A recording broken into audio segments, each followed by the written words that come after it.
നമസ്തേ, ഞാൻ ജയകുമാർ ശർമ്മ. ഒരുപാട് ആളുകൾ വിളിക്കാറുണ്ട്. ജ്യോതിഷപരമായ ഉപദേശങ്ങൾക്ക് വേണ്ടി നേരി കാണാൻ വേണ്ടിയിട്ടാണ് പലരും വിളിക്കുന്നത്. അപ്പോൾ അത്തരം ആളുകളോട് എനിക്ക് പറയാനുള്ള ഒരു കാര്യം, ഞാനുള്ളത് പാലക്കാട് ജില്ലയിലെ ചിറ്റൂർ എന്ന ഒരു സ്ഥലത്താണ്. നമ്മൾ ഒരു ദിവസം 3 ആളുകളെയാണ് പ്രധാനമായിട്ടും നോക്കാറുള്ളൂ. അതുകൊണ്ട് തന്നെ മുൻകൂട്ടി ബുക്ക് ചെയ്തിട്ട് വേണം എന്നെ കാണുവാനായിട്ട് വരേണ്ടത്.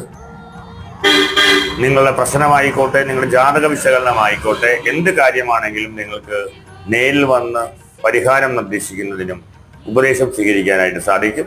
ഇനി ജാതക കാര്യം മാത്രമാണ് നോക്കേണ്ടതെങ്കിൽ നിങ്ങളുടെ പേരും നക്ഷത്രവും ഡേറ്റ് ഓഫ് ബർത്തും ടൈമും എനിക്ക് അയച്ചു തരികയാണെന്നുണ്ടെങ്കിൽ തീർച്ചയായും നമുക്ക് നോക്കിയിട്ട് നിങ്ങൾക്ക് ഓൺലൈനിലായിട്ട് അതിൻ്റെ ഉപദേശങ്ങൾ നൽകാൻ സാധിക്കും. അതല്ലാത്ത പ്രധാനപ്പെട്ട പ്രശ്നങ്ങളാണെങ്കിൽ നേരിട്ട് തന്നെ വരണം. എൻ്റെ നമ്പർ ഞാൻ ഈ ഡിസ്ക്രിപ്ഷൻ